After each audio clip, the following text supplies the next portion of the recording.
Bienvenue à tout le monde. On ne va pas spécifier les participants, mais je vous souhaite la bienvenue pour ce TPU qui est d'une importance plus que capitale. On dit l'eau c'est la vie, c'est ce qu'on lit partout. Mais dans ce cas, on a l'oxygène, c'est la vie des tissus. C'est vraiment la vie des tissus. L'objectif de toute la formation serait de vous montrer combien l'oxygène est utile et pour l'organisme lui-même et alors pour nous vivants, une somme organique. Ce qu'on va demander à tout un chacun parmi nous, 1, de suivre, 2, de poser des questions si jamais vous avez un doute, et 3, j'ai l'habitude de le dire, de sortir avec quelque chose dans la tête. Parce que dès que vous sortez de cette salle, peut-être d'ici les urgences, vous aurez besoin de quelqu'un qui aura besoin d'oxygène. C'est sûr, vous pouvez l'avoir. Le plus banal, c'est une crise d'asthme. Il peut avoir besoin d'oxygène ici et maintenant. Donc, ce qu'on va vous demander, que médecins, que infirmiers, prêtez attention, concentrez-vous pour comprendre. Là, on n'a pas tout le temps de détailler. Franchement, on n'aura pas tout le temps. Mais ce qu'on vous demande à tout un chacun, c'est ce sacrifice-là. Faisons ça pour nous d'abord, et puis après, servir l'humanité, comme on disait, un mouvement c'était ça d'être Fable dit qui le dit. Il faut servir l'humanité et l'oxygène est fait pour ça. Techniquement, ça s'appelle médicament aujourd'hui. L'oxygène se prescrit comme tout médicament. Donc il a des indications comme entre guillemets des contre-indications parce que c'est rarement contre-indication, mais peu importe, l'oxygène se prescrit et a des indications de prescription. Donc des posologies à utiliser. Et je souhaite que les formateurs vous briefent correctement sur comment l'utiliser, quelle quantité utiliser, à quel patient cet oxygène-là est meilleur et utile. Sur ce, je souhaite à tout un chacun une excellente concentration pour suivre et garder quelque chose dans la formation. Nous avons un plan banal, patienter, nous avons un plan banal.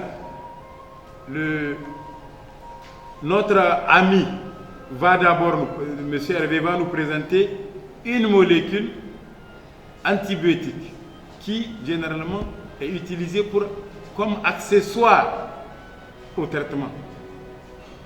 Techniquement, toutes les pathologies type hypoxémiante, peut-être vous allez connaître le mot après, qui ont besoin d'un apport d'oxygène, peuvent encore être traitées par des antibiotiques. Et ces antibiotiques-là seront présentés tout à l'heure par M. Hervé. Sur ce, je déclare ouvert cette séance et je vous souhaite bonne suite et bon courage.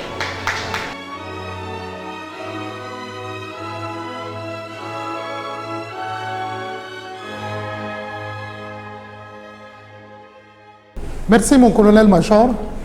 Bonjour à l'assistance. Au nom des laboratoires Stride Pharma, je vous souhaite la bienvenue. Assalamu alaikum, Sanou, Wafofo, Lafia, Matole, Ouche, Jamouali, bonjour.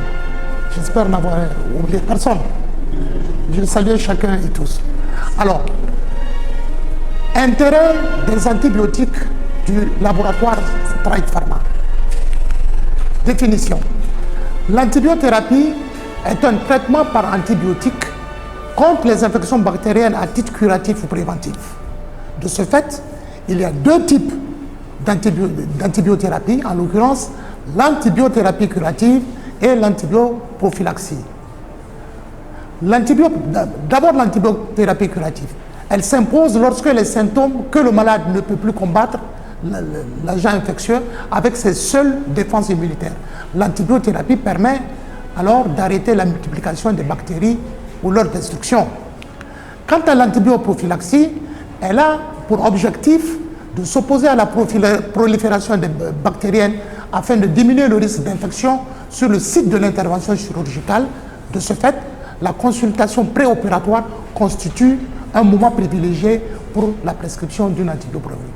Nous avons posé le débat, étant donné que nous sommes en service d'anesthésie et réanimation, nous allons voir avec les diapos qui vont suivre dans quelle mesure nos antibiotiques, les antibiotiques Stride peuvent contribuer à gérer aussi bien l'antibiothérapie curative que l'antibioprophylaxie. Quels antibiotiques prescrire? En antibiothérapie, les solutions proposées par le laboratoire Sares Pharma sont d'une part la bétazidime 1 gramme boîte 1 flacon injectable, d'autre part le clavicin 1,2 injectable boîte de 1 flacon. Il s'agit de votre association d'amoxicilline et d'acide clavulanique. Et de plus, il propose ceftriaxone 1 gramme injectable, votre ceftriaxone. J'allais revenir sur la bétazidime injectable pour dire qu'il s'agit de votre ceftazidime, une nouvelle molécule qui fait son entrée sur le marché nigérien. Alors, qu'est-ce que c'est que d'abord la bétazidime, boîte de 1 flacon? La bétazidime, 1 gramme boîte de 1 flacon injectable, c'est votre nouvelle molécule de ceftazidime, un antibiotique de la famille des bêta-lactamines et du groupe des céphalosporines de 3e génération, voire de 4e génération, préconisé chez les sujets malades de tous âges. La bétazidime injectable sauve des vies lorsqu'un traitement antibiotique probabiliste s'impose dans les infections potentiellement mortelles et lorsque le pronostic vital est engagé par une infection nosocomiale. Bétazidime 1 gramme boîte de 1 flacon injectable est active sur les staphylocoques sensibles à la méticilline et les streptocoques. Bétazidime 1 gramme boîte de 1 flacon injectable résiste contre les souches productrices de bêta-lactamase, d'où son efficacité dans le traitement des infections à gram négatif. Enfin, bétazidime 1 gramme boîte de 1 flacon injectable a une activité supérieure sur le Pseudomonas aeruginosa, contrairement aux autres. Le Pseudomonas aeruginosa qui est un germe particulièrement redoutable et redouté en milieu hospitalier. Administrée en monothérapie, la bétazidime 1 gramme boîte d'un flacon injectable donne une meilleure réponse clinique dans les infections nosocomiales comparativement à l'association ceftriaxone-tazobactam, qui est un inhibiteur de bêta-lactamase. Donc vous voyez, à utiliser seul, il est de loin supérieur à la ceftri, même quand la ceftri est associée au tazobactam ou à un inhibiteur de bêta-lactamase. Alors, cette assertion que nous venons de faire est fondée, justifiée par des études scientifiques. Ici, par exemple, nous avons comme source le journal américain de chimiothérapie année 2006, le journal américain de maladies infectieuses année 1993, qui nous révèle des réponses cliniques dans les effets des infections nosocomiales à l'issue d'une étude comparative entre ceftazidime, la bétazidime et l'association ceftriaxone-tazobactam. On voit que sur le pneumonie, on a avec ceftazidime 73% d'efficacité contre 73%, 65% pour l'association ceftriaxone-tazobactam. Donc efficacité supérieure de la bétazidime sur le pneumonie. En cas de septicémie, 73% d'efficacité en faveur de bétazidime contre 59% d'efficacité pour ceftriaxone. Donc l'écart est net et clair. Dans les infections compliquées, les infections urinaires compliquées, 80% d'efficacité en faveur de la bétazidime contre 76% pour l'association ceftriaxone-tazobactam. Pareil, voilà, 96% d'efficacité d'éradication des bactéries pathogènes dans les infections urinaires, 100% d'éradication de Pseudomonas aeruginosa avec bétazidime à monothérapie. Et c'est prouvé, révélé par ce graphe ici. On voit, voilà, tous les Pseudomonas aeruginosa sont détruits par la bétazidime et 96% des Escherichia coli également détruits par. Donc, bétazidime est un antibiotique particulièrement performant. Prescrit toujours en monothérapie, la bétazidime est plus efficace dans les infections cutanées des tissus mous et dans les infections articulaires. En cancérologie également, la bétazidime a fait la preuve de son efficacité parce que 66% des malades ont répondu à par une amélioration clinique de la réduction complète de la fièvre en 48 heures. Alors, au total, en termes de performance thérapeutique, donc bactéricide, Bétazidine, c'est jusqu'à 93% de guérison clinique obtenue. Source Journal américain de médecine, année 1985, page 87 à 74. Quelles sont les indications de bétazidine? À tout seigneur, tout honneur, bétazidine est indiqué en prophylaxie préopératoire des infections du site opératoire, dans les infections hématologiques, infections du système nerveux et immunitaire, dans les infections vasculaires, gastro-intestinales, hépatobiliaires, infections de la peau et des tissus mous, et infections rénales et voire urinaires. Vous voyez, véritablement, il couvre toutes les pathologies essentielles rencontrées en milieu hospitalier. Quelles sont les posologies? Quelles sont les posologies? Elles sont là. Chez les adultes et les enfants âgés de plus de 12 ans, la dose usuelle d'administration de bétazidine préconisée est de 0,1 g à 0,15 g par kilo, toutes les 8 heures à 12 heures. Ce qui revient à 1 g à 2 g, soit 1 à 2 flacons, toutes les 8 heures à 12 heures, par voie intraveineuse ou par voie IM. Source, résumé caractéristique du produit. Chez les nourrissons et les enfants âgés de 1 mois à 12 ans, la dose usuelle d'administration recommandée est de 30 mg à 50 mg par kilo toutes les 8 heures, par voie intraveineuse notamment. Chez le nouveau-né de 0 à 4 semaines, la dose usuelle d'administration de bétazidine recommandée est de 30 mg par kilo toutes les 8 heures par voie intramusculaire. Source RCP. Quelles sont les caractéristiques pharmacologiques? Parce qu'il faut voir qu'est-ce qui justifie ces excellentes performances thérapeutiques. Et puis, voilà le mécanisme d'action de la bétazidine qui agit, qui détruit les bactéries responsables des infections en empêchant leur synthèse. Voilà comment la molécule une fois administrée, la molécule de bétazidine va agir, inhiber les protéines de la pénicilline pour bloquer, empêcher, provoquer la lyse, donc la destruction à terme de la bactérie. Alors, concentration sérique maximale, ça devient intéressant. Le pic sérique maximal est obtenu au bout d'une heure après administration de bétazidine et confère 18 microgrammes par millilitre pour 500 mg de bétazidine et 37 microgrammes par millilitre pour 1 gramme de bétazidine. Donc on voit à l'évidence qu'avec la bétazidine, il y a une activité bactéricide dose dépendante qui se confirme parce qu'après injection en intraveineuse directe, on a 26 microgrammes par millilitre de bétazidine sous 250 mg de bétazidine, 57 microgrammes sous 500 mg de bétazidine et 110 microgrammes sous 500. Pour l'instant, sur le Niger, nous disposons de la bétazidine 1 g dosée à 1 g injectable. Okay. Après perfusion courte de 20 minutes, vous enregistrez 83 microgrammes par millilitre pour 1 g de bétazidine, donc un flacon, et 188 microgrammes par millilitre pour 2 grammes de bétazidine, soit 2 flacons associés. Remarque, le pic sérique de bétazidine ne varie pas significativement après les injections répétées, ce qui veut dire qu'il n'y a pas de phénomène d'accumulation de bétazidine. Les concentrations sériques de bétazidine sont supérieures pendant plus de 12 heures au CMI des germes, aussi bien sur les antibactéries, les entérobactéries que sur les pseudomonas. Après administration, les concentrations moyennes obtenues chez l'enfant varient de 16 à 22 microgrammes pour 100 mg par kilo par jour chez l'enfant.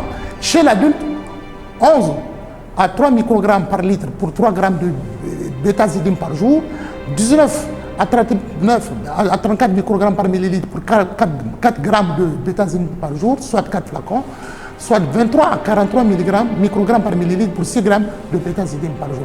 Voilà détaillé les schémas, les posologiques de bétazidine injectable. Alors, elle se caractérise bétazidine par une longue durée d'action qui est due à 3 critères. D'abord, la bétazidine a une demi-vie d'environ 2 heures en moyenne. Cette demi-vie d'environ 2 heures est relayée par l'effet post-antibiotique de la bétazidine, étant entendu que la bétazidine est éliminée sous forme inchangée dans les urines sous forme locale. Donc, C'est dire que la molécule de bétazidine ne subit pas l'effet de premier passage hépatique, il n'est pas métabolisé par le foie. Et enfin, le troisième critère qui milite en faveur de la longue durée d'action thérapeutique de bétazidine, c'est la biodisponibilité de bétazidine qui va jusqu'à 90% de la dose initiale à l'administration.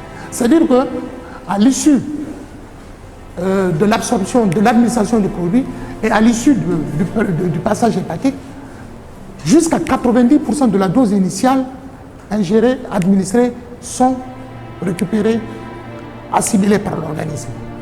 Voilà. Quelle conclusion retenir? Issu de laboratoire Sarai Pharma, bétazidine 1 gramme boîte d'un flacon injectable sauve des vies en antibiothérapie chez les sujets malades de tous les âges, lorsque le pronostic vital est engagé et qu'un traitement antibiotique probabiliste s'impose dans les infections potentiellement mortelles. Tout est dit.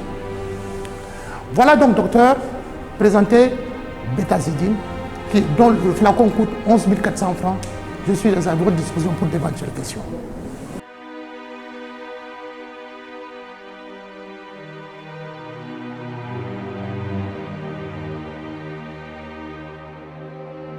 Qu'est-ce que c'est que le clavicin injectable? Clavicin 1,2 g injectable boîte d'un flacon, c'est l'association de amoxicilline 1000 mg plus acide clavularique 200 mg qui agissent en synergie d'action contre les bactéries, y compris contre les souches productives de bêta-lactane. Prescrivez clavicin 1,2 injectable, parce que c'est un antibiotique adapté pour obtenir des résultats cliniques assurés en antibiothérapie. Quelles sont les indications? Dans les infections graves de la sphère OR, les exacerbations de bruit, et surtout, comme nous sommes en milieu en anesthésie, et en particulier dans les prophylaxies préopératoires et dans les infections du site opératoire, et en antibiothérapie curative, vous avez toute la liste des indications. Quelles sont les performances thérapeutiques du produit? Clavicin 1,2 injectable boîte d'un flacon, c'est 90% de guérison clinique, 92% d'efficacité, notamment avérée dans la pneumonie communautaire. Quelles sont les posologies de clavicin injectable? 1,2 g de clavicin, c'est-à-dire un flacon toutes les 8 heures. En cas d'infection plus grave, augmenter la fréquence à toutes les 6 heures. Vous apprécierez en fonction de l'état clinique du patient. Chez les enfants, ça c'était chez les adultes et les enfants de plus de 12 ans. Chez les enfants inférieurs à 12 ans, d'un poids inférieur à 40 kg, 30 mg par kilo toutes les 8 heures. En cas d'infection plus grave, augmenter la fréquence toutes les 6 heures. Chez les personnes âgées, pas d'adaptation posologique, ce qui confère le très bon profil de tolérance de clavicin injectable. Quelle conclusion? En conclusion, prescrivez clavicin 1,2 lorsque les infections sont sensibles à l'amoxiclave. Prescrivez clavicin 1,2 g injectable, qui est l'association de amoxicilline 1000 mg plus acide clavularique 200 mg qui agissent en synergie pour une activité antimicrobienne puissante. Prescrivez clavicin 1,2 g qui est la garantie de résultats positifs assurés. Voilà présenté clavicin dont le flacon ne coûte que 3 500 francs. C'est bon. Merci.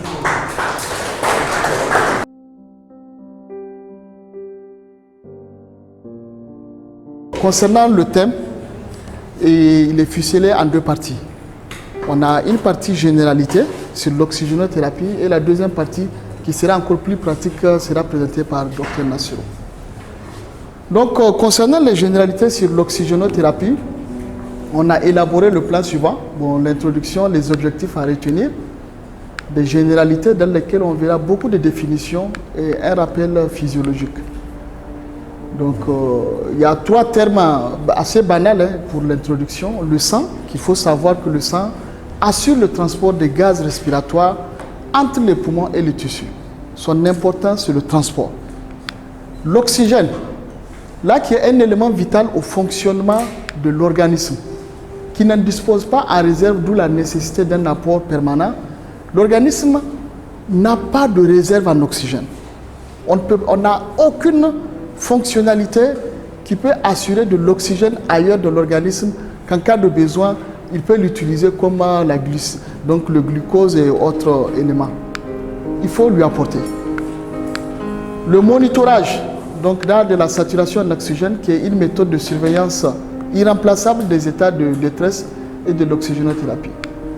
L'oxygène qui est fondamental à apporter, le sang qui va le transporter des poumons jusqu'au niveau des tissus et le monitorer. Donc pour l'objectif, c'est surtout de définir les principaux termes liés à la respiration, connaître les essentiels de transport de l'oxygène. Donc en définition, ça serait pas assez banal, hein. Donc qu'il faut bien faire des nuances entre les différents termes.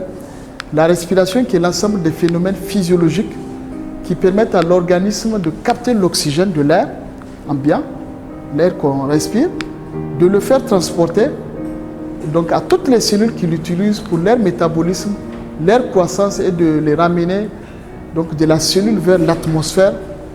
Donc le CO2 qui est le produit du métabolisme cellulaire.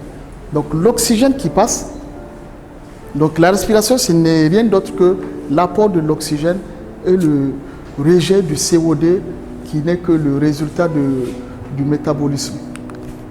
Donc la ventilation, donc qui va s'inspirer sur l'inspiration, sur l'expiration. On ne va pas revenir sur les détails. Et l'hématose, phénomène physiologique qui permet de transformer le sang veineux en sang artériel.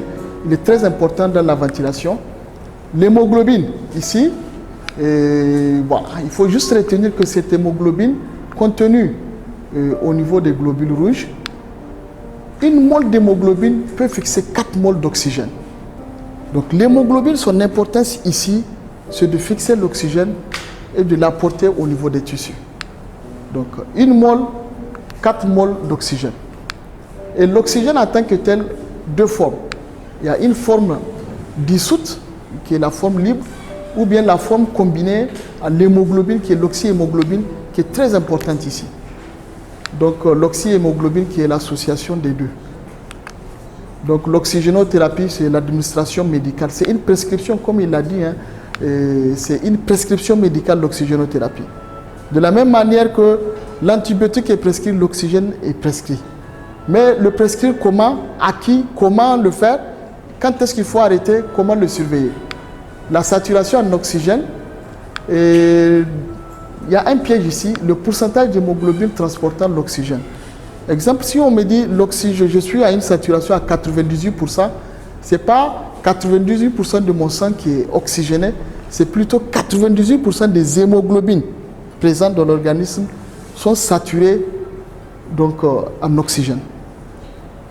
Donc c'est le pourcentage de l'hémoglobine transportant l'oxygène. Il faut faire la nuance aussi. L'oxymètre de pouls, donc que vous allez voir en pratique, qu'on appelle le saturomètre, permettant de monitorer. Le concentrateur d'oxygène aussi, un dispositif que vous allez voir donc plus largement là-bas. Les deux termes, l'hypoxémie. L'hypoxémie, c'est la baisse de l'oxygène transporté dans le sang. Donc l'hypoxie, donc qui constitue la baisse de l'oxygène est émise dans le sang, qui est différent de l'hypoxie, qui est la baisse de l'oxygène délivré au niveau des tissus. Hypoxémie, c'est dans le sang. Hypoxie, c'est au niveau des tissus. Il y a beaucoup qui font l'erreur, donc ils mettent un saturomètre et on est à 88%, on dit on est en hypoxie. Non. L'hypoxie, c'est surtout plus clinique. S'il y a des manifestations, si mon patient il désature et qu'il a une obnubulation, je peux penser à une hypoxie cérébrale. Alors que l'hypoxémie, il faut des gaz de sang. Je fais des gaz de sang si le pourcentage du laboratoire m'indique que je suis en bas de la valeur usuelle, je suis en hypoxémie. Donc, après ces termes, savoir un peu le transport de l'oxygène, qu'on va voir surtout en image. L'oxygène, ici, on a un peu caricaturé, donc avec le schéma comparatif, donc la membrane alvéolo-capillaire qui divise un peu le transport de l'oxygène, non seulement au niveau des poumons, ici au niveau sanguin. L'importance de ce système, c'est d'apporter de l'oxygène des voies aériennes. Donc, je respire, ici l'air inspiré, je vois une pression qui est à 160 en oxygène. Ça arrive au niveau de la trachée, ça baisse un peu. on est à 150. On arrive au niveau de l'alvéole. Au lieu de 150, on se retrouve avec 110. Déjà, au niveau de l'alvéole, on va retrouver une petite réserve du CO2 qui est sur le point d'être évacué, donc à 40. Ici, cette membrane divise, bon, elle fait la frontière entre le respiratoire et le sang. Puisque là, tout ce qu'on a inspiré en oxygène doit passer dans le sang. C'est ça le plus important. On respire, au niveau de la membrane alvéolo-capillaire, il y aura l'échange. Donc ça va passer au niveau de l'artère. Donc vous voyez, de 110, on se retrouve à 100. L'artère qui amène au niveau des organes cet oxygène et la veine qui récupère le sang. Le sang qui a déjà été utilisé au niveau des organes, donc qui est encore plus riche en CO2. Et l'oxygène également en 40. Ce n'est pas l'ensemble de l'oxygène qui est déposé. Il y a une certaine fraction qui sont aussi rejetées. Donc c'est la même chose, hein. Donc l'oxygène qui est inspiré depuis l'air qui passe, l'oxygène passe dans les alvéoles. Donc en toi, le sang doit contenir suffisamment d'hémoglobine, puisque tant qu'on n'a pas d'hémoglobine, on ne peut pas transporter l'oxygène. Une mole d'hémoglobine transporte 4 moles d'oxygène. Vous voyez donc quand vous voyez un patient qui est en anémie à 4-5 grammes, c'est difficile d'avoir une bonne saturation. C'est difficile. Donc l'image ici encore repris plus largement, ça c'est au niveau des vaisseaux, donc vasculaires, et là l'oxygénation au niveau des alvéoles. Donc l'alvéole qui apporte de l'oxygène et le sang qui dégage le CO2 après le métabolisme. Pour le transport de l'oxygène, il y a 3 formes, mais la forme la plus importante dans ce contexte, c'est la forme qui se trouve au niveau des vaisseaux, qui est l'oxyhémoglobine, l'association de l'oxygène et de l'hémoglobine. Au niveau des muscles, il y en a au niveau du cerveau aussi. On va voir ici la relation entre l'apport en oxygène et la saturation. Donc la pression, on a une courbe de Bancroft qui doit être surtout ficelée sur des conditions particulières. Ça a été fait chez un patient qui a 15 grammes, avec un pH à 7,40, température 37 degrés Celsius, la PaO2, la PaCO2 40 mm de mercure, avec un volume d'oxygène de 5 litres par minute. Voilà cette courbe. On a ici en abscisse la pression en oxygène, qui correspond à un volume d'oxygène, et en ordonnée, la saturation. C'est pour voir ce que j'apporte en oxygène, qu'est-ce que ça peut me permettre au niveau de la saturation. On a scindé en 2 parties. Vous voyez, à partir de 60 de pression, ça correspond ici en ordonnée 90. Donc entre 60 et 100 mm de mercure de pression d'oxygène, je me retrouve entre 90 et 100% de saturation. Vous voyez ici, la courbe elle est assez plate. Donc à partir de 60 mm de mercure de pression d'oxygène, je peux être efficace, puisque minimum je serai à 90%. Mais en dessous de 60, vous allez voir, la courbe est raide. On descend, on descend. On va se retrouver entre 90 et 31% de saturation. Pourtant, une petite réduction à partir de 60 de la pression, on a une désaturation importante.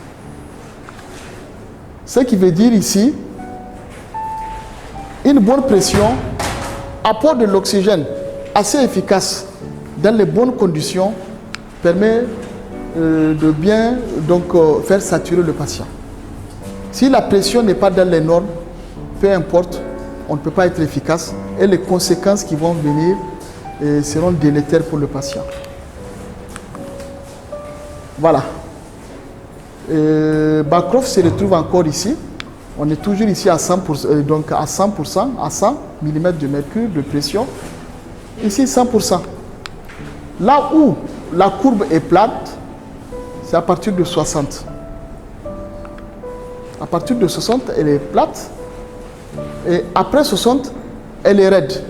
Donc même si on réduit la pression jusqu'à 60, on est sûr d'être dans une efficacité au niveau de la saturation. Mais dès qu'on est en dessous de 60 mm de mercure, la désaturation est brutale. En ce moment, on a notre patient qui est bien oxygéné, qui est bien. À partir de 80, vous voyez, ça commence à chuter. Le patient dégringole un peu. À partir de 60, non, ici 80, à partir de 60, là, la courbe devient encore, elle commence à être raide. Le patient commence à sombrer. Pression inférieure à 60%, à 60 mm de mercure, on est sûr qu'on est en dessous de 50% de saturation.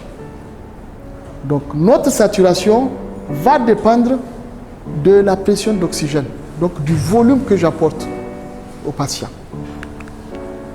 Et pour que ça soit bien distribué, en dehors de l'oxygène que j'apporte, il y a des conditions que l'organisme doit respecter pour que les tissus soient bien oxygénés.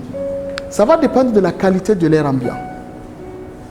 Quelqu'un qui est dans cette salle ou bien dehors, je suis sûr, dehors on peut respirer mieux qu'ici. Mais ce n'est pas des conditions délétères, aucune inquiétude. La mécanique ventilatoire, les échanges alvéolo-capillaires. Donc chez le patient, exemple, qui a un traumatisme thoracique ou bien qui est asthmatique, déjà avec une infection chronique au niveau respiratoire, la mécanique ne peut pas être aussi efficace que chez un patient qui n'a aucun antécédent au niveau respiratoire. Le transport de l'oxygène qui dépend aussi du débit cardiaque et du taux d'hémoglobine. Il faut avoir un cœur assez bien pour penser à avoir une saturation satisfaisante. En cas de cardiopathie ou bien d'atteinte cardiaque congénitale, l'oxygénation n'est pas toujours assurée. Même si vous apportez 12 litres par minute, on peut ne pas être efficace puisque les conditions ne sont pas réunies. Donc, traitez la cause d'abord. Le métabolisme cellulaire, le transport du CO2. Donc, il faut qu'on trouve un mécanisme pour dégager le CO2 issu du métabolisme cellulaire. Donc, là, je m'arrête pour que la partie pratique soit présentée. Merci.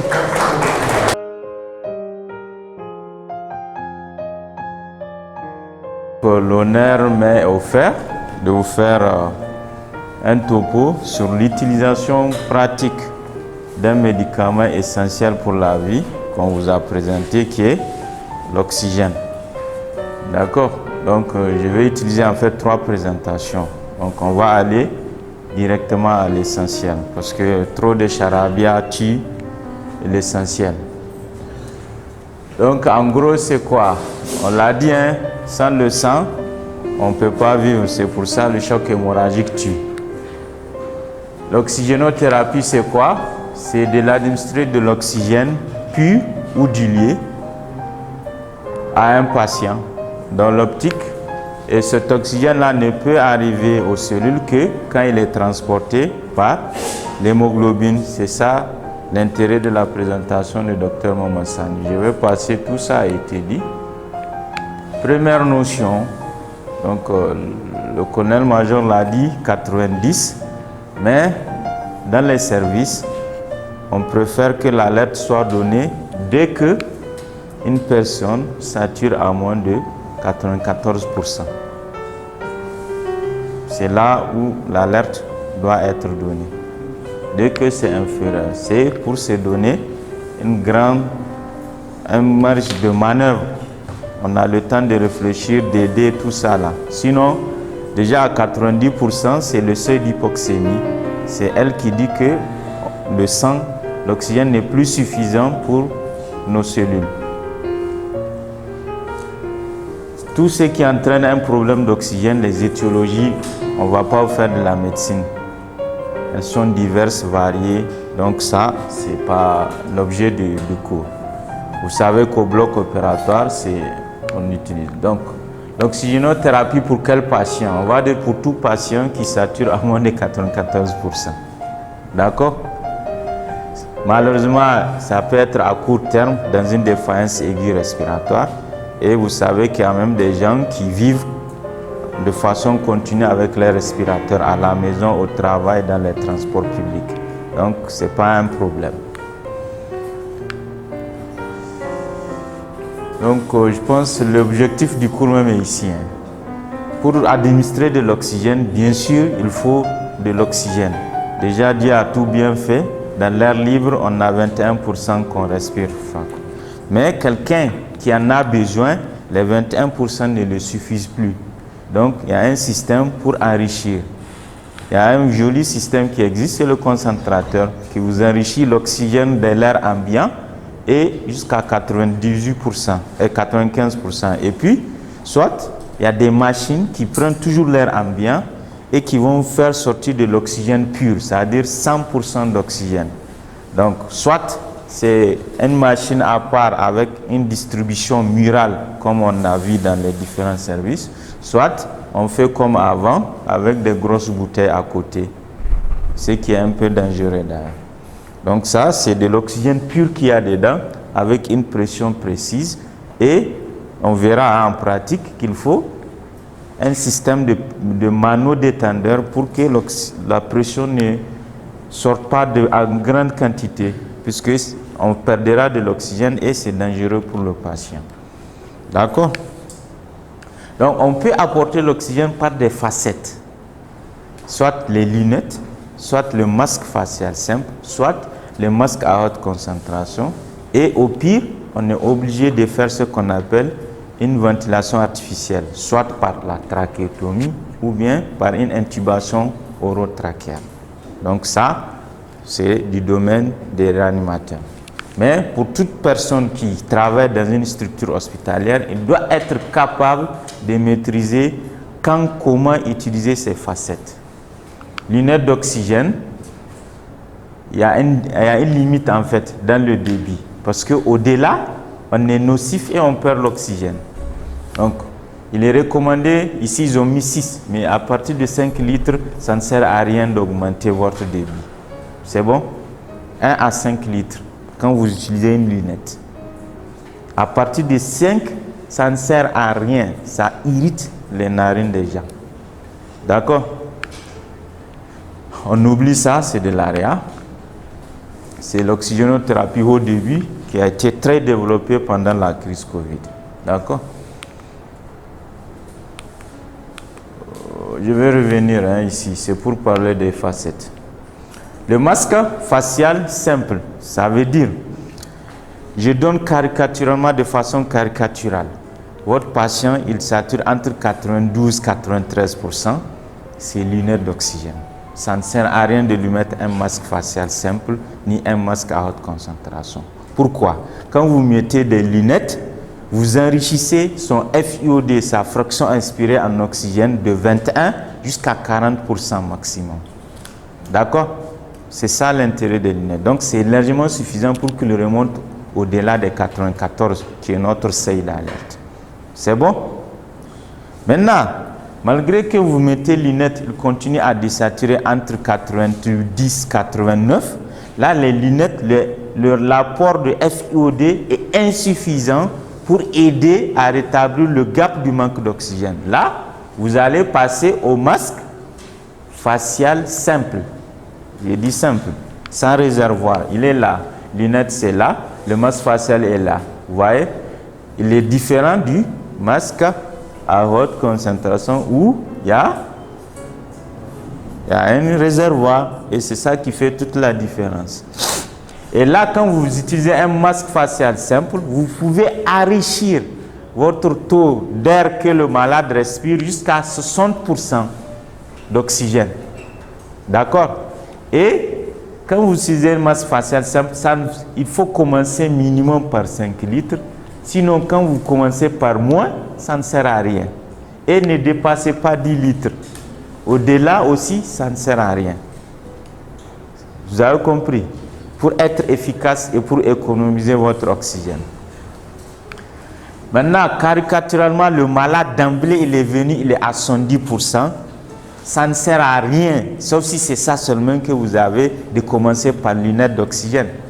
Vous allez avoir qu'un gain de 40%. Là, il faut commencer directement par un masque à haute concentration qui vous donne jusqu'à une concentration d'oxygène à 95%. Et là aussi, quand vous allez réguler votre débitmètre, commencez minimum à 10 litres. En deçà, vous n'utilisez pas les spécificités du masque facial. Et vous pouvez aller jusqu'à 15 litres pour avoir cet enrichissement en oxygène. C'est bon. Je me répète parce que c'est très important. 1000 fois on parle dans les services, c'est très mal utilisé. Vous avez des lunettes d'oxygène à 10 litres. Ça ne sert à rien. Des masques faciales où on met 4 litres. Ça ne sert à rien. Des masques à haute concentration où vous trouvez 6 litres. Ça ne sert à rien. Vous voyez? Donc vous diminuez l'efficacité juste par des petits réglages de rien du tout. Lunette d'oxygène caricaturale, il vient 92-93. Mettez votre lunette, commencez de 1 jusqu'à 5 litres. Masque facial simple, caricaturalement, il est à 89-88. Mettez masque facial d'emblée. Et vous commencez de 5 à 10. Et maintenant, s'il est venu, il ne parle pas, il est gêné, tous les signes, si c'est d'emblée masque à haute concentration. Ça ne sert à rien de mettre lunettes, ça ne va pas l'aider. Et là, au minimum de 10 à 15 litres. C'est bon?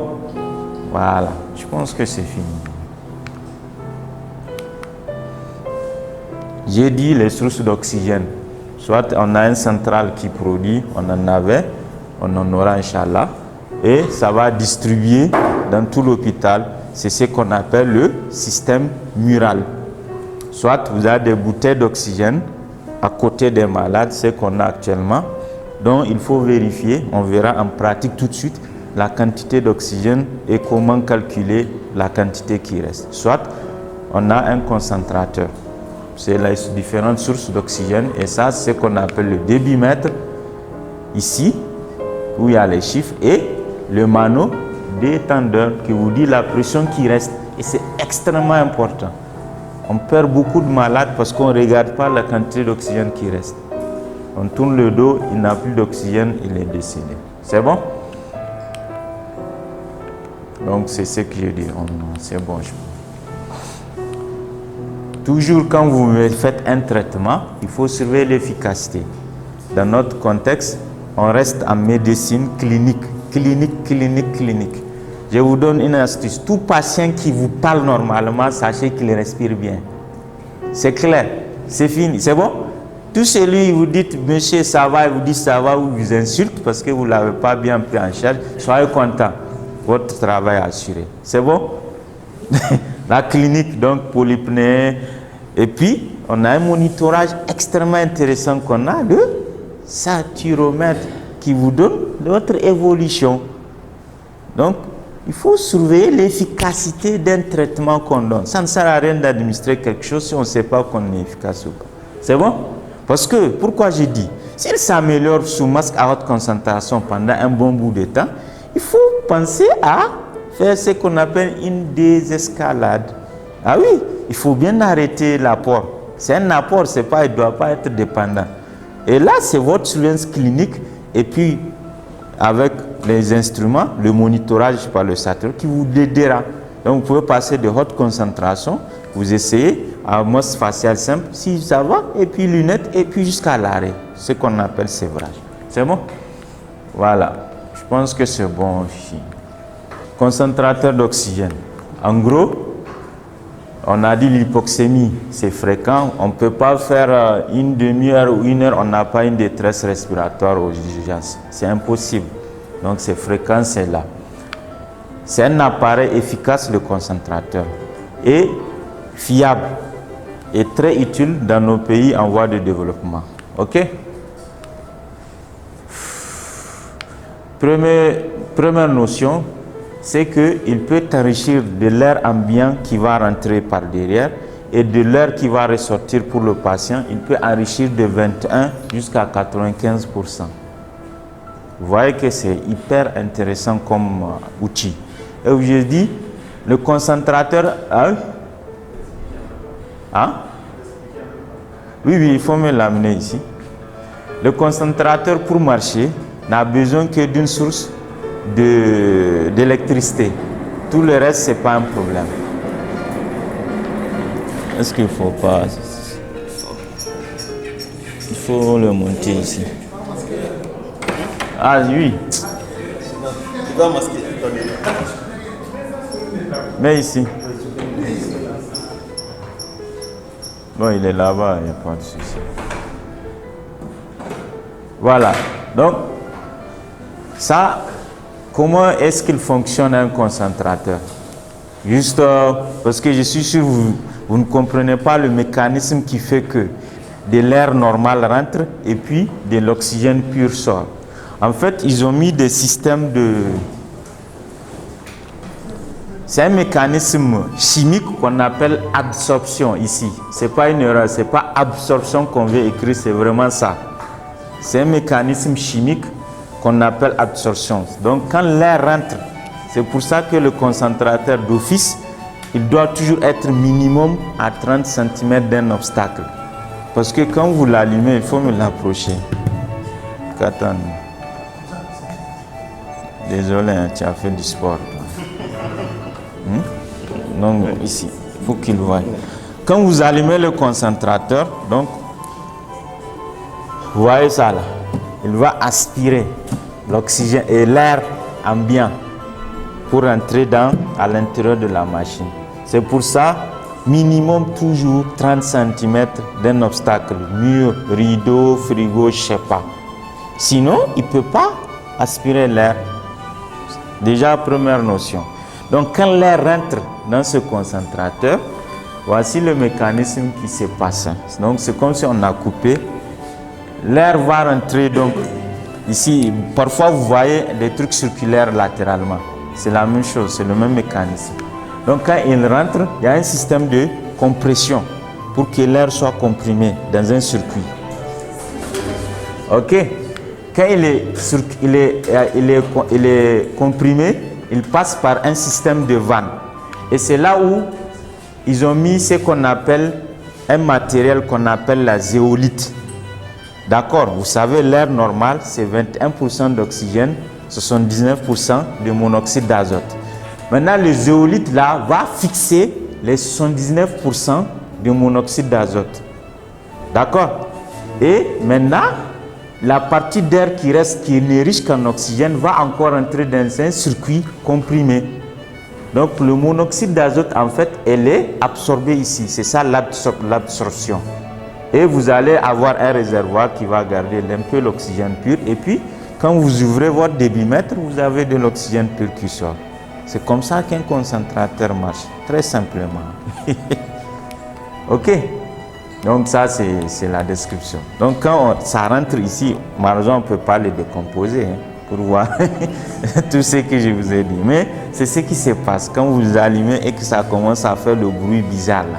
C'est pour faire tout ce schéma là. Ok? Vous voyez, un concentrateur bien fait, il peut fonctionner en continu. Je vous ai dit, seul impératif, il faut de l'électricité. Et vous savez, maintenant, il y a plusieurs façons d'avoir de l'électricité. Soit on compte sur la Nigelex, soit vous faites votre système solaire, soit vous avez votre groupe. Donc, c'est vraiment une panoplie ou bien l'éolienne, il n'y a pas de problème. Il peut produire 24 heures, c'est-à-dire si vous êtes patient, vous pouvez l'allumer 24 heures sur 24, pendant 5 ans, il ne va pas s'arrêter. Vous pouvez essayer. Et l'avantage, il peut être utilisé à tous les niveaux de soins. Quand on dit tous les niveaux, ça veut dire du simple district qui est à la frontière du Nigeria, là, où il n'y a personne, jusqu'à actuellement on est dans un hôpital de référence. C'est ça. Tous les niveaux de soins, il est utile. Et c'est ça qui sauve les enfants là en périphérie, quand ils font leur pneumopathie bizarre. D'accord? Quand je dis ne nécessite que de l'électricité fiable, c'est tout. Bien sûr, c'est de l'oxygène. Il faut savoir qui l'utiliser. Donc, il faut que la personne soit en détresse. Il faut monitorer, etc., etc. Donc, on passe juste côté... Et sachez qu'il y a des appareils d'anesthésie qui fonctionnent avec un concentrateur. Ça vous permet d'éviter tous ces problèmes où l'oxygène est fini. On ne sait pas quand c'est fini. Tout le monde est stressé. Le malade intubé, ventilé, chirurgisé. Donc, c'est des appareils vraiment, je trouve, pratiques dans nos pays en voie de développement, qui ne fonctionne qu'avec concentrateur. Et c'est ça qu'on utilise nous au niveau du centre hospitalier des armées. Et on n'a pas de problème depuis presque 2 ans et demi. On peut même faire ce qu'on appelle la ventilation en pression positive, ça c'est un peu de la réanimation. Et ça, on peut nébuliser avec. Ce concentrateur en particulier, vous allez passer, il y a nébulisation. Ce n'est pas tous les concentrateurs. Et on peut même nébuliser. Vous comprenez que quand tu es dans un district où il n'y a rien, avec des enfants en crise d'asthme, etc., avec ton concentrateur, vous allez voir, hein, tu peux non seulement oxygéner un patient et nébuliser un autre patient. Vous voyez, c'est très pratique. Juste, il faut savoir bien l'utiliser. C'est quoi savoir bien l'utiliser? Je vous ai dit les mesures de sécurité. Et puis, comment on appelle ça? La maintenance. Vous voyez, là, c'est ça qui est important. Voilà, il faut déjà être sûr que votre concentrateur, parce que quand vous l'allumez, il y a un système de jeu de couleurs. C'est très important. Il faut que ça soit vert. Vert, ça veut dire que l'oxygène qui sort est réellement de l'oxygène enrichi à 95%. Quand vous voyez du jaune ou du rouge, c'est que vous risquez de ne pas donner de l'oxygène. Il doit y avoir un problème dans le circuit. Donc, ne soyez pas surpris que votre patient ne s'améliore pas. Ça veut dire qu'il ne reçoit pas de l'oxygène pur. D'accord? Donc, il y a aussi le système de pression, ce qu'on appelle le test de barbotage. Quand tu allumes ton concentrateur, tu mets des lunettes d'oxygène et tu mets dans un petit bocal d'eau. Tu vois le bullage qui sort. Si c'est important, c'est bon. Ton concentrateur marche bien. Si vous voyez un peu de bullage où il n'y en a même pas, c'est que vous n'êtes pas... Il y a un souci. Soit vous-même vous voyez là où ça pose problème, ou bien vous appelez le biomédical. D'accord? On va faire ça tout de suite en pratique. Il y a le nettoyage régulier, ce qu'on appelle le pré-filtre. D'accord? Ça là, ça s'enlève. Vous voyez, c'est déjà sale. OK? Vous voyez, ça n'a rien d'important, mais il est très important ici. Parce que c'est de l'air, surtout dans nos pays, il y a la poussière partout. C'est le premier passage pour filtrer que la poussière ne passe pas. D'accord? Donc là, normalement, on doit le nettoyer soit chaque semaine, chaque mois, avec de l'eau on sèche. D'accord? Ce n'est pas le biomètre, c'est nous-mêmes qui le faisons. Et ça, on appelle ça pré-filtre. Et puis il y a le filtre même. Normalement, il vient avec sa réserve de filtre. Donc ça aussi, peut-être annuellement, on est censé le changer, le filtre. Et ça, c'est le pré-filtre. D'accord? Donc tout ça, il faut savoir ça. C'est ce qu'on a montré. Donc selon le type d'appareil, il y a une différence de filtres, quoi. C'est bon, je pense que c'est bon pour le concentrateur. Donc, tout ce temps que nous sommes, on peut être appelé à utiliser une bouteille d'oxygène, soit sur place, soit surtout pour le transport d'un patient d'un point A à un point B. Donc, il est recommandé chaque fois qu'on doit prendre un patient sous oxygène avec une bouteille d'oxygène, de calculer l'autonomie de sa bouteille d'oxygène. C'est médico-légal. Parce qu'il est interdit qu'en plein chemin, on dise que l'oxygène est fini, même si ça nous arrive souvent. D'accord? Donc, l'autonomie se calcule par comment? Donc, chaque bouteille d'oxygène, d'accord? Dès que vous ouvrez ici, bon là c'est ouvert. Dès que vous ouvrez, donc ça suppose qu'il faut que la bouteille soit bien équipée. C'est ça qu'on appelle mano détendeur. Ok? Donc la bouteille, toute bouteille doit avoir son mano détendeur. Parce que dès que tu l'ouvres, l'aiguille la bouge. L'aiguille du mano détendeur bouge. Maintenant, là où ça s'arrête, vous notez le chiffre. Ici, on est à 170, presque 200. On va prendre 200. OK? Donc, le chiffre qui s'affiche, vous notez ça. C'est ça la pression en fait. Ici. C'est la première pression. Donc, il est à 170 et généralement, c'est en bas. Donc, l'unité importe peu. Si vous ouvrez, l'aiguille s'arrête à 100, vous mettez 100. Si vous ouvrez, l'aiguille s'arrête à 50, vous mettez 50. C'est bon? Multiplié par le volume. Généralement, c'est écrit sur la bouteille en fait. D'accord? Je pense ici c'est 12. Hein? Je vois 12. Non, le volume. Hein? C'est 12 litres. Hein? C'est écrit. C'est écrit sur la bouteille. C'est pas, vous n'inventez pas. Il faut juste lire. Donc ici c'est écrit 12. Donc on a 150. D'accord? Fois 12. Maintenant, vous avez mis soit lunettes, soit masque facial ou masque à haute concentration. Supposons que vous avez mis masque facial simple. Je vous ai dit, on commence par quel débit? 5 et le maximum? Donc, supposons que vous avez mis 6 litres pour avoir l'objectif de saturation. Je vous ai dit, c'est combien? 94 minimum. Donc, ça veut dire le malade est avec vous. Vous avez mis 6 litres, ça vous a permis d'avoir un objectif de 94. Donc on a dit on a 150, n'est-ce pas? Fois 12, calculez. Le débit c'est 6 litres par minute, c'est ça le 6 là, le débit. Donc 150 fois 12 sur, ça vous donne combien? 300. Et le résultat là, ça veut dire 300 minutes. Ça veut dire que vous avez 300 minutes d'autonomie. Si vous restez au début de 6, hein, maintenant, ils disent pour la sécurité, ça veut dire pour ne pas être surpris, vous enlevez 10% dans 300. Ça fait combien? 30 co. Donc, votre autonomie, c'est 270 minutes. Vous divisez par 60, vous aurez ça en heure. N'est-ce pas? Donc, c'est ça votre autonomie. Là, par exemple, si c'est pour aller du service de gastro à la radio, sauf si la radio fait un mauvais passe, vous avez tout le temps pour faire votre radio. Maintenant, 270 minutes, si c'est pour aller de Tawa à Niamey, vous savez bien, par voie terrestre, vous savez bien que c'est impossible. Ou bien même de Dosso à Niamey, c'est limite. Dans ce cas, vous allez exiger une deuxième ou une troisième bouteille. Vous refaites vos calculs en fait. Oui, avant de bouger. Donc vous allez prendre l'autonomie calculée en bouteille avant de bouger. C'est bon. C'est ça ce que je voulais vous montrer. Calcul de l'autonomie d'une bouteille d'oxygène. Il ne faut jamais bouger un transport d'un patient sans calculer ça. Sinon, vous allez avoir énormément de surprises. Vous n'allez rien comprendre le malade de sature en pleine route.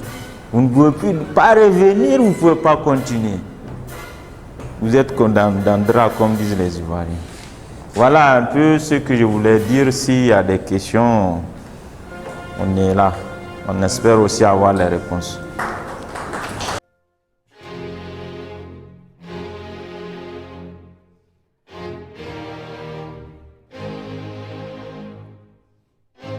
Au nom du laboratoire Israël, je vous présente un anti-inflammatoire du nom de Melonax, qui est un puissant anti-inflammatoire conçu pour traiter l'inflammation chronique. Melonax, d'ailleurs, qu'est-ce que c'est que l'inflammation? L'inflammation, c'est la réaction du système immunitaire vis-à-vis d'une agression externe ou interne.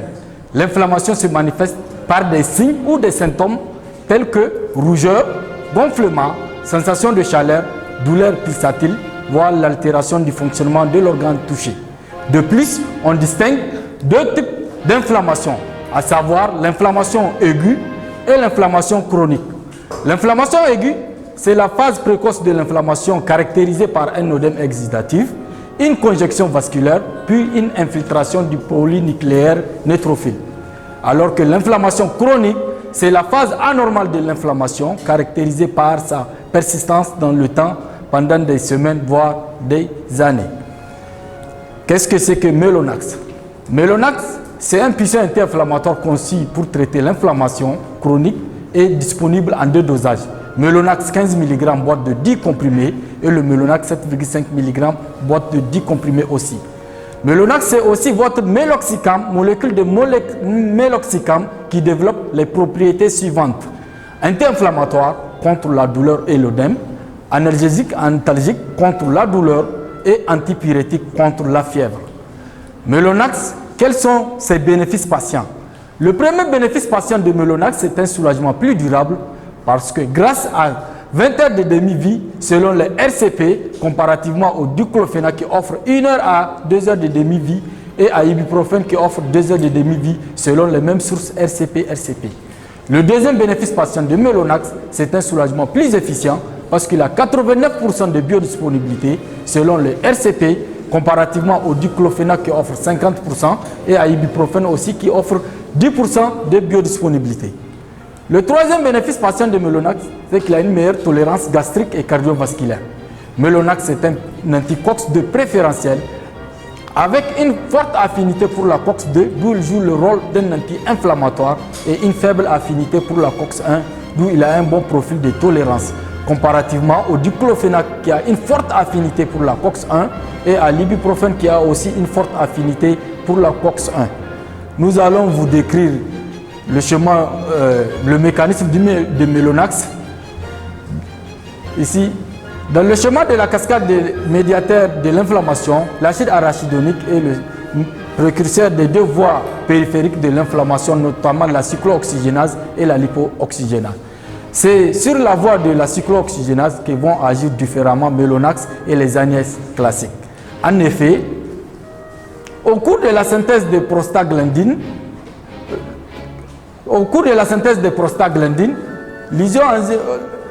le cyclooxygénase va se décomposer en isoformes COX-1, COX-2 et COX-3.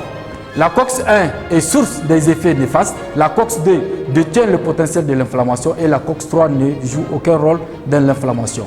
Aussi, concernant les activités inflammatoires, Melonax inhibe fortement l'inflammation comparativement aux ANS classiques. Par ailleurs, s'agissant des tolérances gastriques, rénales, cardiovasculaires, Melonax offre des meilleures tolérances du fait d'une faible affinité sur la COX-1 comparativement aux ANS classiques qui ont une forte affinité pour la COX-1, d'où leur effet néfaste accru. Le quatrième bénéfice patient de Melonax, c'est qu'il a une meilleure observance du traitement qui est facile à respecter parce que c'est une seule prise par jour, comparativement au diclofénac et à ibuprofène qui ont des prises multiples. Les indications de Melonax sont dans les pathologies inflammatoires dégénératives chroniques, dans le traitement symptomatique de courte déposée aiguë d'arthrose, dans le traitement symptomatique au long cours de la polyarthrite rhumatoïde et de la spondylite arthrite ankylosante, par extension dans le traitement symptomatique des pathologies inflammatoires quotidiennement rencontrées dans votre service. Source, fiche posologique du laboratoire Strides Pharma, RCP résumé caractéristique du produit, ANSM, Agence nationale pour la sécurité du médicament, mise à jour du 16/07/2012. En conclusion, Melonax est un puissant anti-inflammatoire qui apporte aux malades un soulagement plus durable, un soulagement plus efficient, un soulagement plus adapté, une meilleure tolérance et l'observance du traitement qui est facile à respecter. Et voilà, Melonax est disponible en 2 dosages, le 15 mg du comprimé pour 10 jours de traitement au prix de 4 300 francs et le 15 mg qui est aussi disponible en 10 comprimés pour 10 jours de traitement au prix de 5 700 francs. Je vous remercie. Parce que il est plus efficace que la citrine, avec laquelle cette grippe risque de plus en plus de résistance, de plus en plus d'échecs thérapeutiques. La cétazidine a été revu, c'est le but de la recherche fondamentale qui a fait évoluer pour rendre la cétazidine plus efficace que les céphalosporines antérieures. Donc pour récupérer, traiter, gérer tous les cas de résistance que vous avez, surtout sur le pseudomonase. Et dans les infections nosocomiales, il n'y a rien de tel que la cétazidine, la bétazidine. Donc essayez. Merci pour la question, monsieur.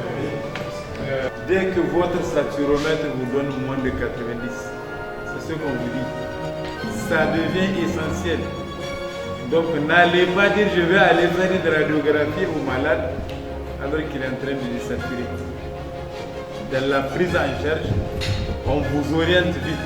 Vous avez ce qu'on appelle les constantes. Les premières constantes, tension artérielle, saturation, température.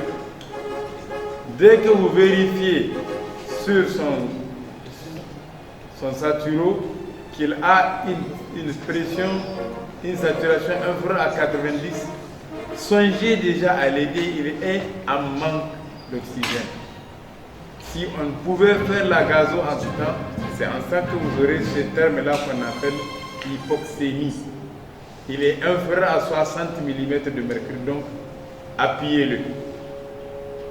J'attends la liste des participants.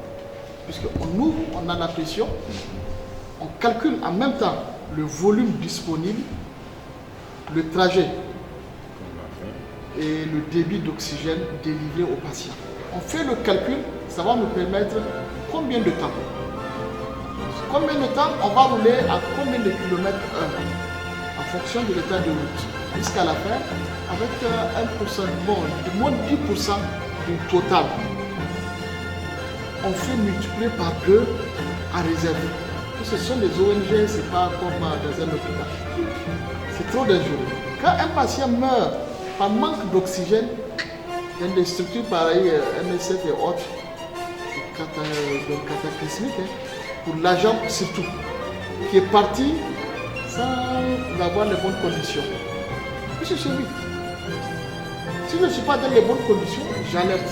Si on me donne le OK, on signe le OK. Même dans l'hôpital, c'est très fondamental, il faut faire attention. On quitte avec une bouteille qu'on ne connaît même pas, on arrive au niveau du scanner, avant qu'on ne finisse, des fois c'est pas fermé. Au retour, on peut avoir un arrêt respiratoire. Et on va penser que c'est le patient qui a décompensé alors qu'on l'a conduit à décompenser. Même entre services, je pense qu'il faut mieux calculer. Si vous voulez pour les autres services, on va vraiment vous donner des calculs plus simples. Avec, bon, on va photocopier pour permettre aux majors de distribuer et de former aussi ceux qui sont sur place. Donc, merci beaucoup. Donc de compléter la formation avec vos pairs qui ne sont pas dans la salle, qui n'ont pas pu être là parce que c'est eux de service ou ils sont en congé. C'est indispensable de savoir qu'est-ce que je vais, combien de temps je vais mettre avant d'arriver à destination. Qu'est-ce qu'il me faut comme précaution pour ramener le patient indemne?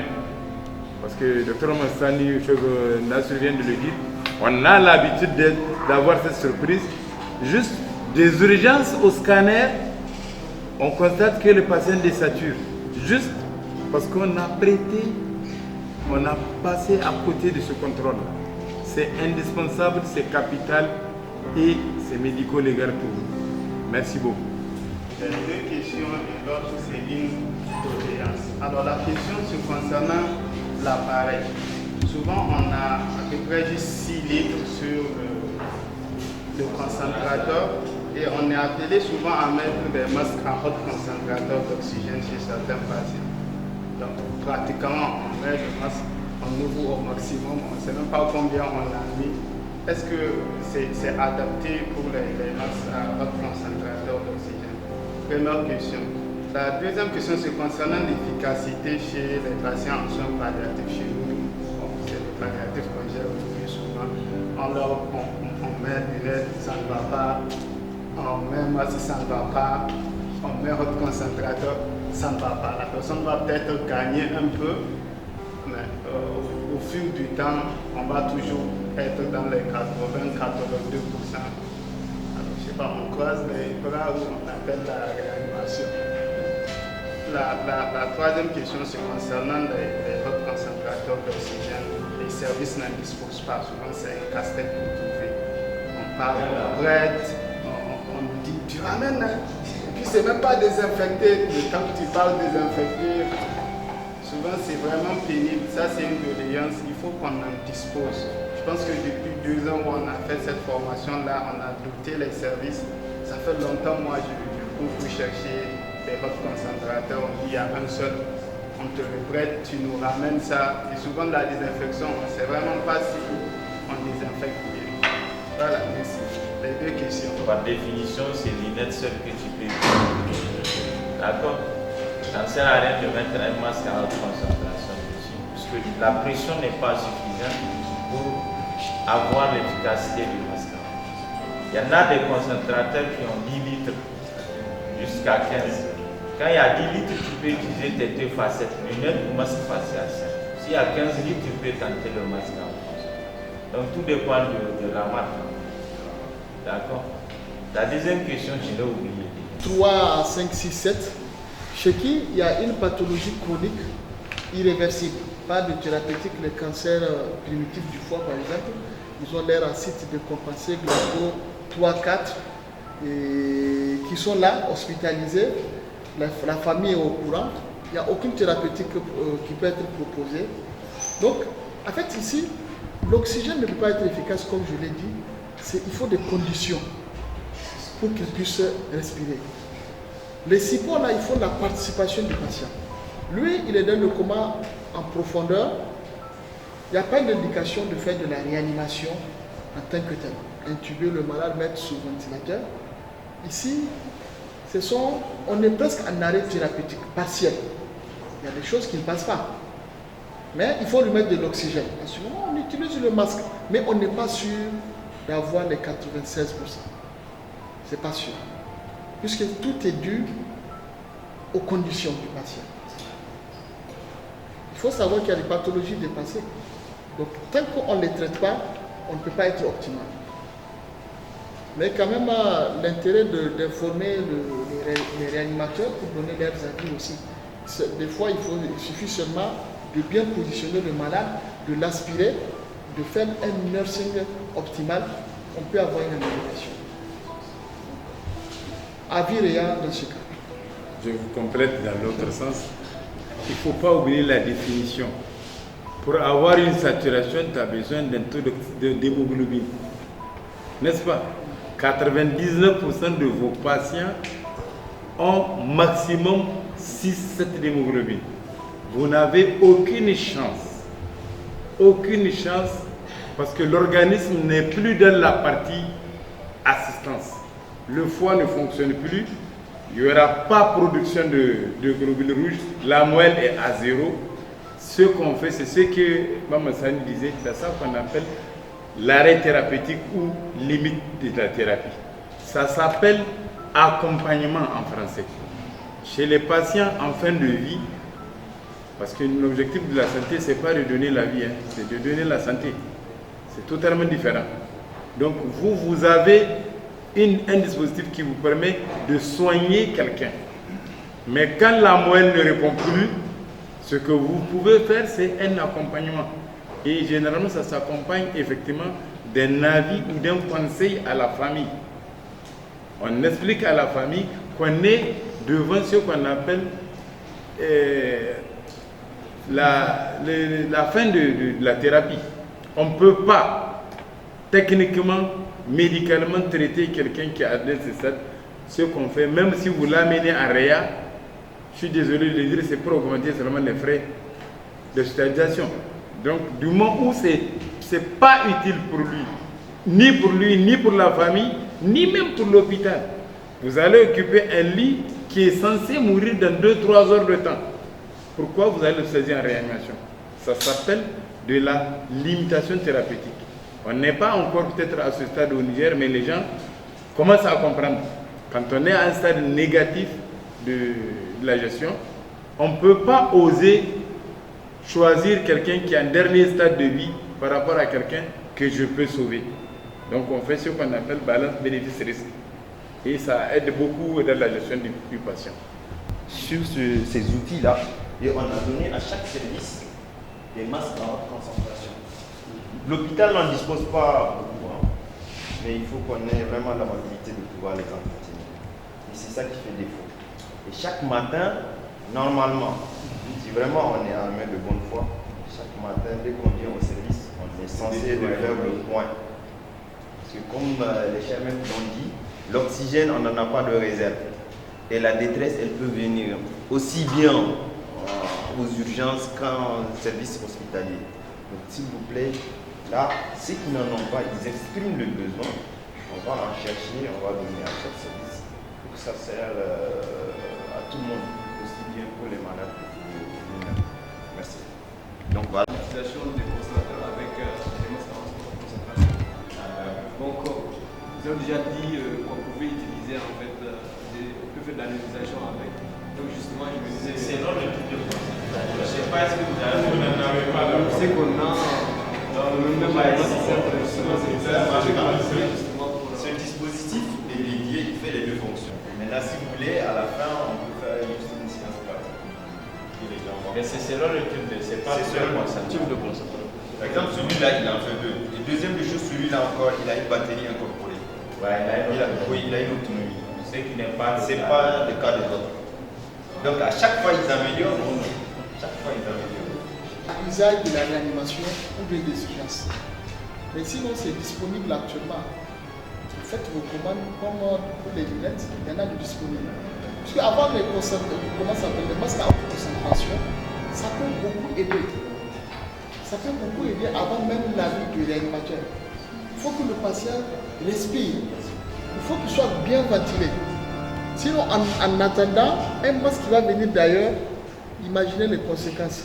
Une hypoxie cérébrale, 2-3 minutes. Il faut avoir tous les dispositifs. Tous les dispositifs. Les lunettes, masque facial simple, masque à haute concentration. Vous oxygénez et vous prenez la vie. Il arrive souvent aux urgences qu'on reçoit des patients à 70-80% d'oxygène. On place le masque à haute concentration. Malgré cela, la désaturation persiste. Donc ma question, au bout de combien de temps doit-on espérer une amélioration et au bout de combien de temps doit-on appeler le réanimateur pour une éventuelle intubation? Merci. La conduite à tenir devant une détresse qui implique la clinique, les complémentaires, les antécédents, etc. C'est compliqué. Dans tous les cas, le premier réflexe est de mettre le masque à haute concentration et s'assurer réellement que l'oxygène sort. Parce qu'il faut être sûr, parfois il y a des problèmes, l'essai ne coche pas. Et aussi être sûr que le malade est bien monitoré. Bon, cliniquement, on sait s'il est en détresse ou pas. Parfois, il est réellement pas. D'accord. On met ça, en fait, l'oxygène, c'est symptomatique. C'est un traitement symptomatique, le fait de délivrer l'oxygène. Il est purement symptomatique. Attention, il ne guérit pas vos malades. Il faut chercher l'étiologie. Et c'est ce qu'on fait tous les jours. OAP, infection, embolie pulmonaire. Si c'est un traumatisme thoracique, on ne draine pas, on cherche la douleur. C'est vraiment complexe, d'accord? Mais je pense que les critères d'intubation d'un malade aux urgences sont clairs et nets. C'est la question de la détresse malgré la masse. Malheureusement, on n'a pas la gazométrie, c'est une hypoxémie sévère, les signes de SDRA, tout ça, c'est un ensemble de troubles de conscience associés, une hypercapnie sévère, une hypotension associée à la détresse et la fameuse bradycardie, hypoxémie, ça c'est à peu près arrêt cardiaque. Vous savez, il y a beaucoup de malades qu'on doit intuber aux urgences. On ne le fait pas pour plusieurs raisons. Déjà, on n'a pas le personnel qualifié de A à Z pour les jours. D'accord, c'est la première raison. Deuxième raison, la REA, il n'y a que 2 machines de ventilation mécanique. On ne peut pas intuber quelqu'un aux urgences et regarder aux urgences pour ventilation mécanique. S'il y a d'autres patients qui arrivent, on est bloqué. D'accord. Réellement, c'est ça qui limite. Sinon, il y a beaucoup d'indications d'intubation. Bien sûr. Je ne peux pas te répondre, mais c'est la pratique classique. Si ça n'améliore pas, il faut l'intuber. Il n'y a pas de solution. Et traiter le traitement étiologique d'emblée, soit d'orientation, ou bien si c'est évident, on commence. Il y a combien d'OAP hypoxémiques à 80 qu'on a géré en moins d'1 heure? Il y a combien d'embolies pulmonaires à 70% qu'on a intubé? Pendant Covid, là, on a géré combien de 40% d'oxygène? Donc, il n'y a pas de souci. Un petit rajout aussi, sur l'utilisation pratique du masque à haute concentration. Juste cette poche-là, c'est une poche à oxygène. Il faut qu'elle soit remplie. Et dès qu'elle est remplie, vous l'appliquez au patient. S'il ventile bien, vous allez voir les mouvements, inspiration et expiration à travers même la poche. Ça veut dire que ce patient-là, il est vraiment ventilé, il est bien ventilé. Mais dès qu'il n'y a pas ça, essayez de chercher soit la position, soit il y a quelque chose d'obstructif, un obstacle, et puis voilà, désobstruer, et vous allez voir que ça s'améliore. c'est un indicateur vraiment. Nous, dès qu'on vient là, dès qu'on voit un masque là, la première des choses qu'on regarde, c'est la poche.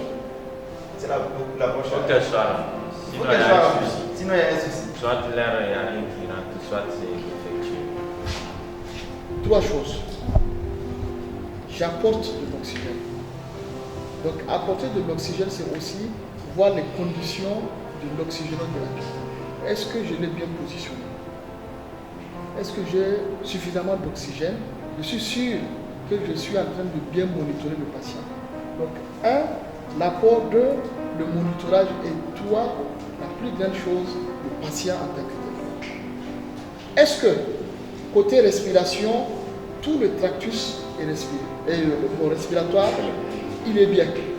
Est-ce qu'au niveau vasculaire, donc cardiovasculaire, il est bien aussi? Donc, d'où l'embolie pulmonaire qu'il faut chercher, l'OAP, le traumatisme en cas de contusion pulmonaire. Et voilà, il faut aspirer le patient. Il faut dégager, donc avoir les meilleures conditions pour bien l'oxygène. Au cas où on n'arrive pas, vraiment la vie est amenée à une intubation. Des fois, même quand les conditions ne sont pas bien remplies, on peut intuber un malade et ne pas bien le ventiler. Donc ces conditions-là qu'il faut chercher, c'est ça même la pathologie en tant que telle qu'il faut traiter. Et ma question c'est, par exemple, si on a une indication d'un masque à haute concentration, et vous avez dit qu'à un certain moment, il faut commencer à diminuer de mettre le masque facial simple puis les lunettes jusqu'à l'arrêt. Maintenant, il faut observer combien de temps avant de commencer à diminuer l'oxygénothérapie. Certains s'améliorent vite, certains non. Il n'y a pas de temps précis, ça. Il n'y a pas. Tu le sais mieux que moi. Après 5 minutes, il retrouve 80% de ses esprits. 5 minutes seulement. Or, si vous avez une pneumopathie, ce qu'on appelle les PFLA, si vous avez une pneumopathie proxémienne, il peut faire 72 heures de ventilation. Donc, c'est vraiment terrain dépendant. D'accord? Il ne faut plus appliquer une notion globale chez tous les patients. Chaque patient étant unique, on doit lui appliquer une médecine personnalisée au patient à l'instant T. Donc, c'est pour juste dire que chacun est unique, chaque pathologie est unique. Donc, l'évolution aussi est unique. Ils ont au moins des arthroses de genoux, tous plein qu'elles sont. Donc le minimum, c'est de prendre un comprimé de Mélolax chaque soir. Et vous serez tranquille. Ça vous fait 5 700 francs. Merci beaucoup. Mélolax comprimé efficace. Mais qu'en est-il pour nous? En suppositoire, en injectable? Et pour l'instant, nous disposons de comprimés dosés à 15. Ça va vite. Merci pour avoir tenu au moins toute la séance. Et j'espère que ce n'est pas rentré dans cette oreille et sortir dans l'autre. S'il vous plaît, l'oxygène est vital pour les tissus. Et vous l'avez à portée de main. Alors, faites-en un bon usage. Sur ce, on va libérer tout le monde et bon week-end à tous.